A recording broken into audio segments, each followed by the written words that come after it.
Coming up next on The Voice of Alabama Politics, coronavirus conspiracies abound. Also, APR's Chip Brownlee breaks down COVID-19 by the numbers.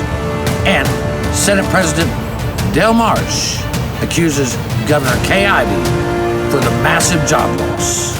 Liar! Liar! Liar! Get back, witch! Liar, liar, pants on fire. All this and much, much more coming up next on The V.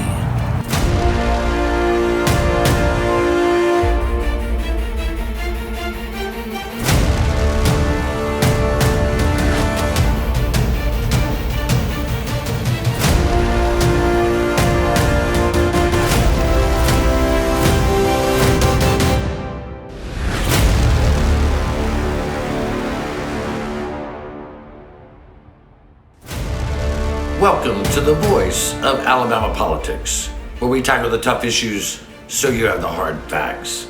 I'm your host, Bill Britt, and we're joined by Josh Moon, investigative reporter and columnist for APR, and Susan Britt, my lovely partner and, well, my constant guide. Hey, Josh, how you doing? All right, y'all. How are y'all? We're doing good. We're outside of beautiful downtown Attala. Just having a good time. I'm right in the middle of Madison, so I think we're all still going from home, still going strong. That's right. Yep. Hey, safer at home, baby. That's right.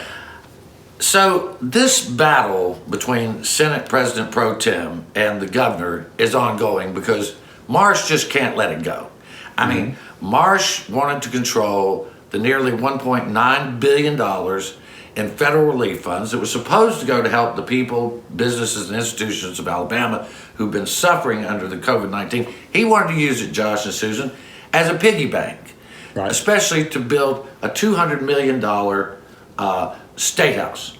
Now, last week, he went on Capitol Journal and APT, and told Don Daly that it was Governor Ivey's fault that we had 450,000 plus individuals in Alabama out of work.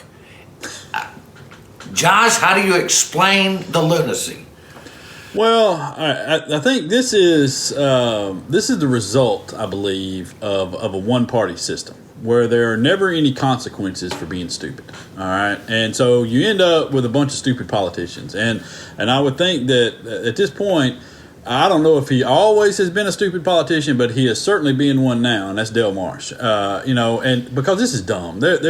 Any smart politician would look at the numbers and would look at public opinion and would look at the facts of what's going on here and say, this is not a fight I want. I don't care how right I think I am. I'm going to let this go. We're going to move on and we're going to do whatever here because I am clearly losing this. She has beaten me at every turn, and she can beat me at every turn primarily because she has facts and numbers on her side. And I don't know what else to say about a guy who just keeps on with this.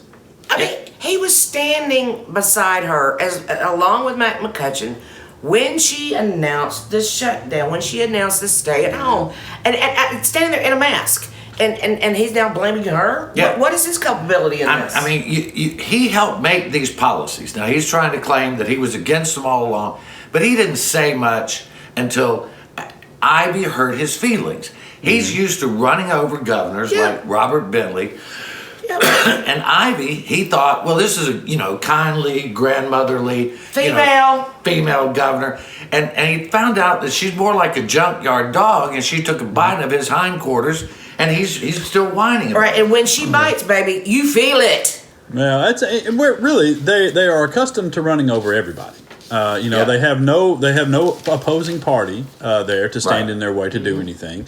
So it's really odd for him not to get his way on whatever's going on, and so I think that plays a role in this as well. It's just kind of an odd situation for Dale Marsh, and it's Ivey and them did the right thing initially in shutting things down, and I think the majority of the state polling has showed agrees with that. Yeah. Well, Right, and she did the right thing with the amendment to the budgets too. I mean, Right. she did the right thing. She Yes. said we're going to spend this money the way it's intended to be spent, and not as some sort of play toy Yeah. that they can run Well, off I with. mean, Marsh and Mike Hubbard, when he was there, they always had a plan to spend every dime they could get their hands on. Now they have a governor that won't bow to their wishes. But the thing that amazes me, that he would be so petty, is that he would try to actually try to convince people that she was to blame for them losing their jobs. It's the COVID-19 that caused it, you know. And this is one of those things we were talking about. Doctors Aswani and Eaton this week, they're both at UAB, and they wrote an op-ed in APR talking about it's like blaming your umbrella for the rain. You know, it's like, yeah, it's raining. Well, yeah, this umbrella's just making it worse, you know. Yeah.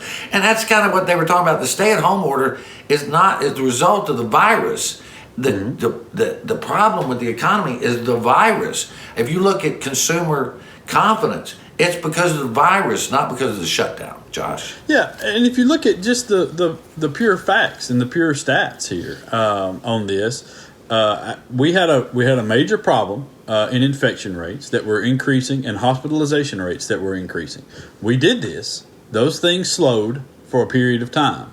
And now that we've gone back away from some of that stuff, they've picked back up again. So clearly, That's right. They have. what was They taking have. place there in terms of the shutdown order was the right thing to do. Now, I mean, I think we could all argue whether or not we've come out of that way too soon and maybe should go back and revisit some of that stuff. But to say that that's what the shutdown order or Governor Ivey is what's caused you to lose your job is nonsense. I mean, what happened was everybody started getting sick and we were worried about a run on our hospitals and a whole bunch of people dying.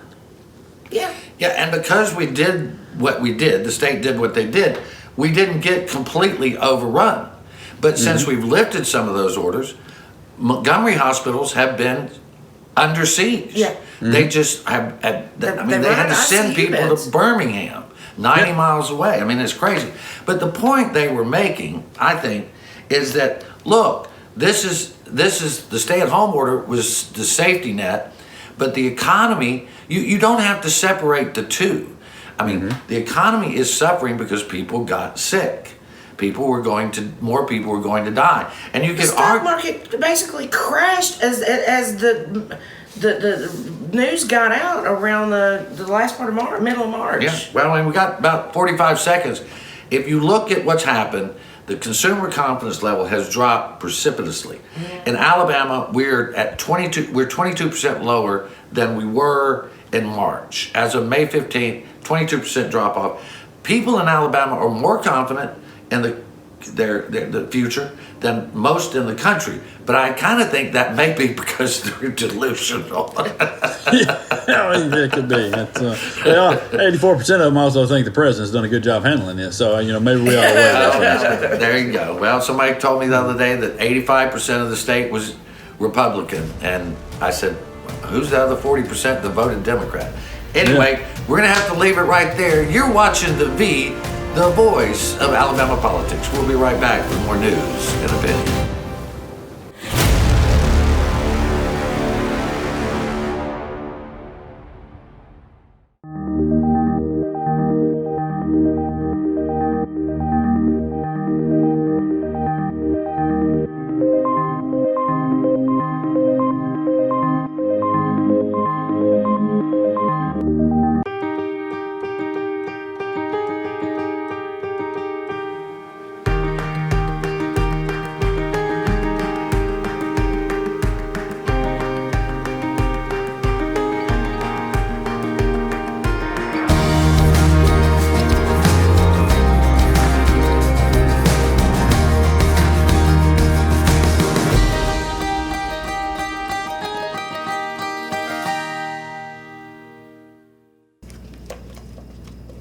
What are you doing today, babe? I thought I'd head down to the lake with the guys, do a little fishing. Of course, none of us will be wearing our seatbelts. I'll lose control of the truck, wrap it around a tree, and kill us all. Okay.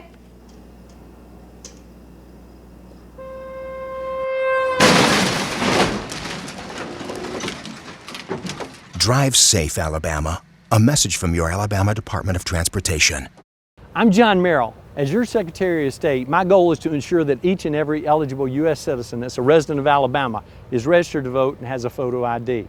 If you're concerned about going to the polls on July the 14th, we want to encourage you to download an absentee ballot application at alabamavotes.gov or contact your local circuit clerk. Make sure you enclose a copy of your photo ID when you submit your application. We may not see you in person, but through absentee, we'll see you at the polls.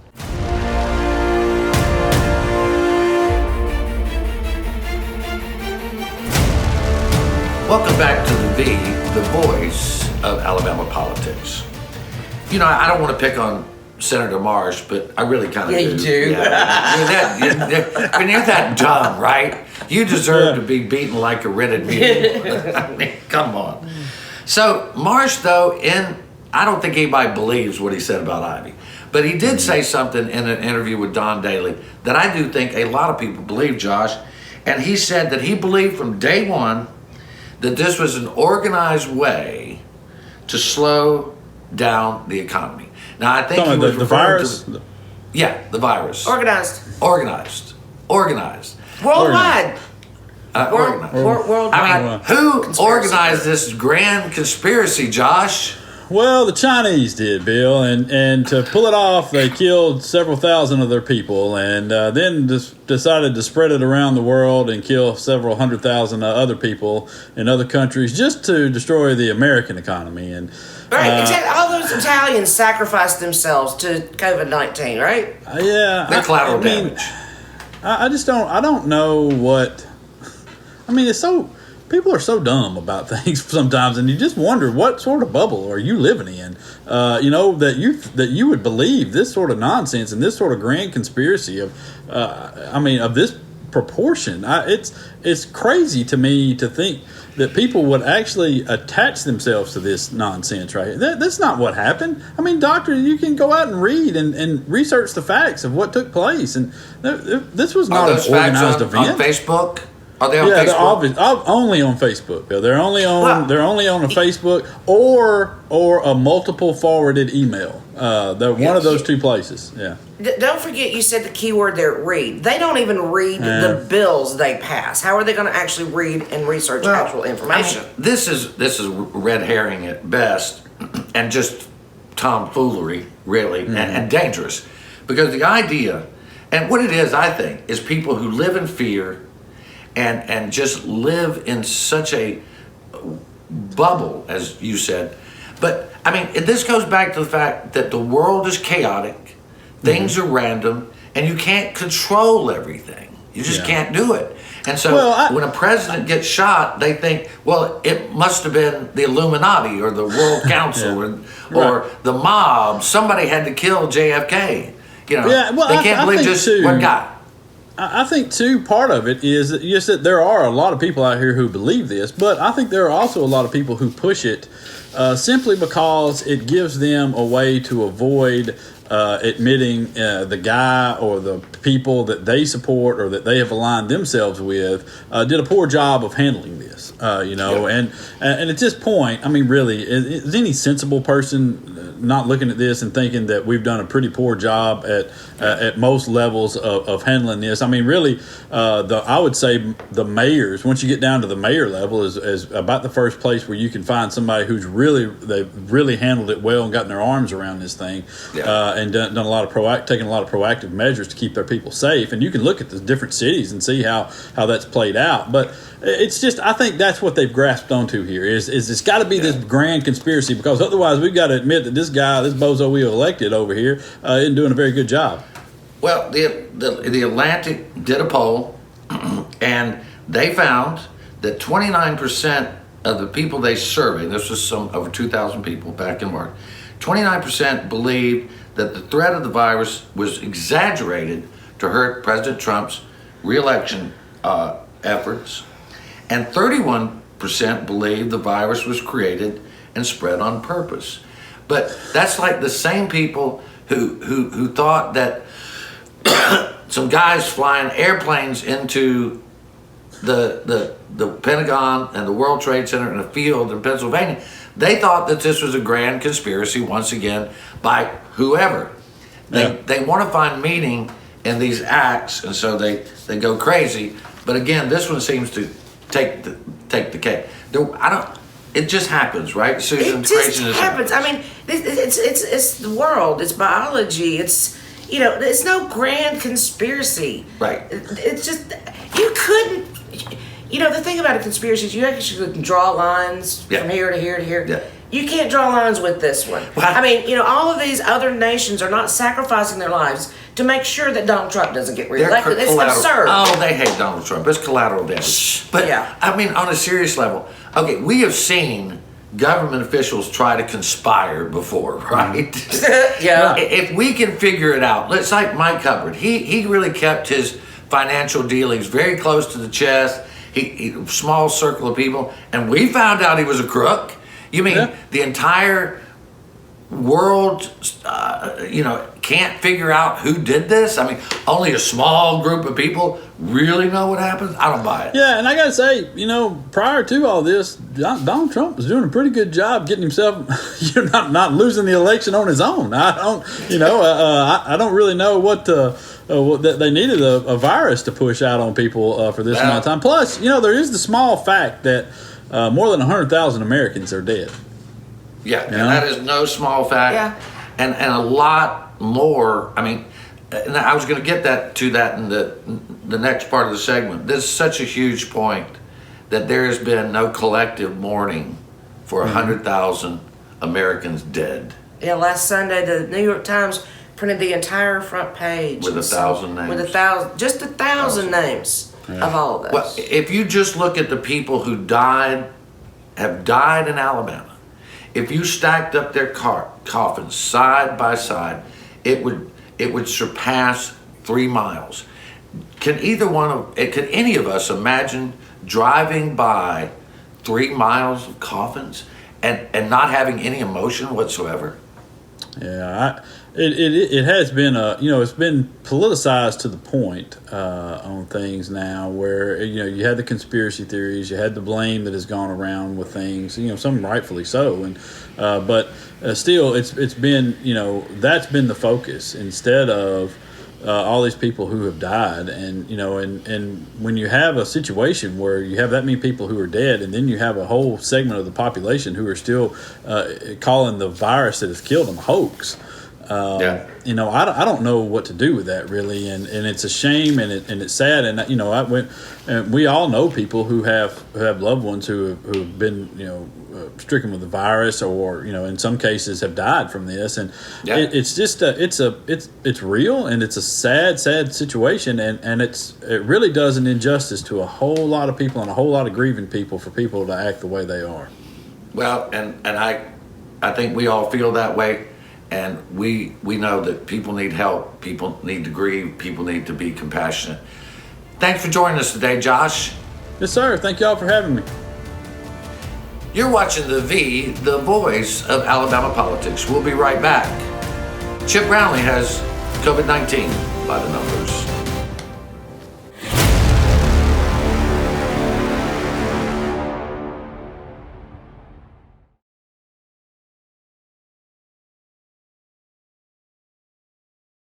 I'm John Merrill. As your Secretary of State, my goal is to ensure that each and every eligible U.S. citizen that's a resident of Alabama is registered to vote and has a photo ID. If you're concerned about going to the polls on July the 14th, we want to encourage you to download an absentee ballot application at alabamavotes.gov or contact your local circuit clerk. Make sure you enclose a copy of your photo ID when you submit your application. We may not see you in person, but through absentee, we'll see you at the polls.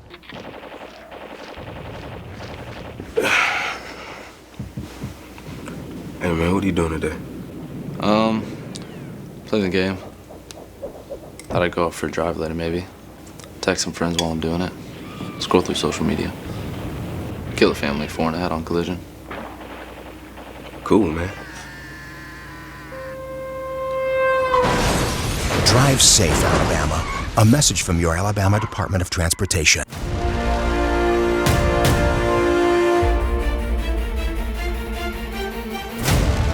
Welcome back to the voice of Alabama politics.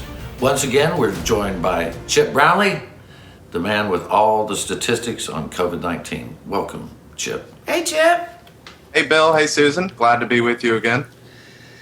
Glad to be with you, always. I know we have terrible things to talk about, but it's important that people stay informed.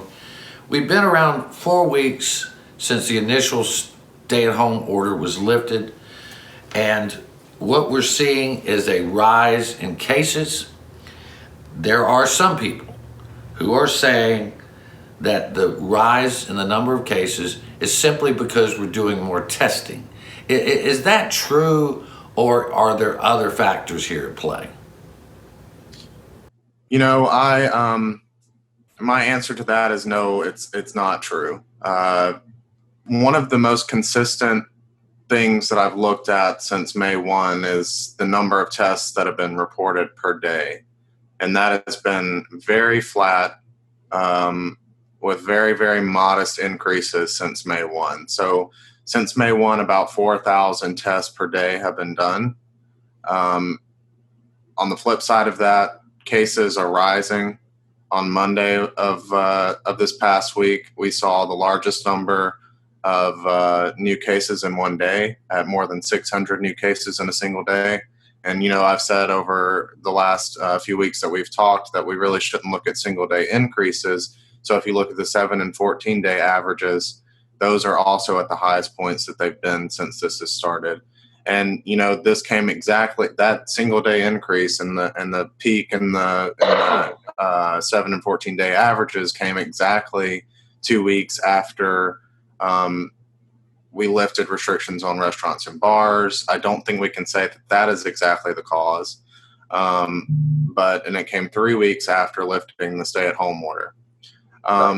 So the numbers are going up. It's not because of testing. You can also look at something that, you know, people refer to as the percent positive, which is the number of tests that are positive out of the total number of tests. And that metric is also going up, and we can talk more about that if you wanted to. But the situation is not improving. If anything, it's getting worse. When Dr. Harris, our public health officer, has agreed with that analysis, as has other medical professionals that are on the front lines of this disease. You mentioned the positive rate. Explain what that is and why it matters. Yes. So the percent positive, or positivity percent, or percent of tests that are positive is basically you look at the total number of tests that have been performed, including both positive and negative tests. And then you take the percent of those tests that are positive, and you get a number. And you track that number, and if it goes up, it's bad. If it goes down, it's good. So public health experts have said you want to be around a 5% positive. And back in early May, around May 1, May 2, we were down around that level, 3%, 5%, around in there, based on our 7 and 14 day averages of test increases and case increases. At this point, we're back up to around 10%. The state health department says we're about 12%. Their numbers are a little bit different, but they basically track the same trend. So you look at that, and that also gives you an idea if you're doing enough testing. Because if you're doing widespread enough testing, if you're doing enough testing, you should really be capturing a lot of negatives. You should really be getting a lot of people that don't have the virus. If you're getting a very high percent of tests that are positive, that means that you're really only testing people who are symptomatic or have been exposed, and you're not capturing a wide array of people so that you can really track whether or not the virus is still spreading. And that also plays into the fact that testing, we reached this milestone of 200,000 tests the other day, which is a good milestone. That's a lot of people that have been tested. But that increase came over the course of a month, and the day-by-day increase has been relatively flat. So you see all of these articles and people saying that it's all because of tests that the cases are going up. But we're basically doing the same amount of testing that we were on May 1, and cases are still much, much higher than they were on May 1. So, you know, it's interesting to me, and I think it's human nature. that people want to, Susan. They want to see something positive. So what they say is, well, we're seeing more cases because we're testing more, so that makes them feel good. It's not that more people are getting sick. It's just the testing. Well, this is a scary thing. People are looking for any solace that they can find, Yeah. and in any way they can use these numbers to make themselves feel better. I don't blame them, but you've really got to look at the actual facts of what's going on here. Because, Chip, this is the only way people can stay safe, is if they understand the facts and follow the science. And science is messy, we know that. But we do know that wearing masks, self-distancing, Washing your hands, not being in large crowds, all those things are important to not spread the disease. And I think there's this huge battle now over whether you should wear a mask or whether you should not wear a mask.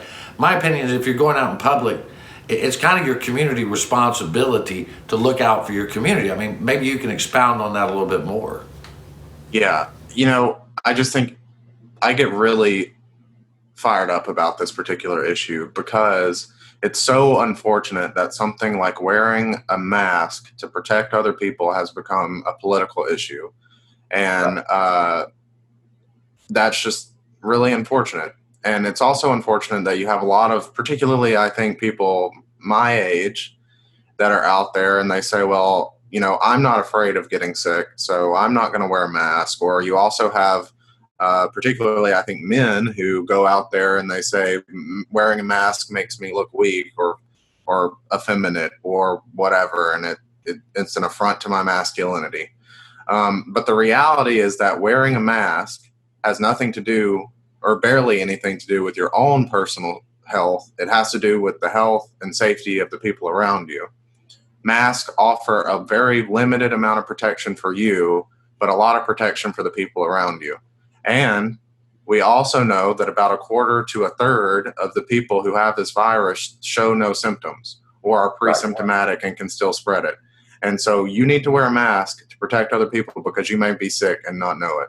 Well, and if a man thinks that a mask makes him look effeminate, he's probably needs to have some psychotherapy because he already isn't thinking like a man. Safety first, protecting others, doing what's right, and being a good citizen. The rest of it doesn't matter much. All right. Well, thank you for joining us today, Chip. We always love to have you on. Thanks for having me. You've been watching the voice of Alabama politics. Stay safe, be strong, and have courage. You watch us because we watch them.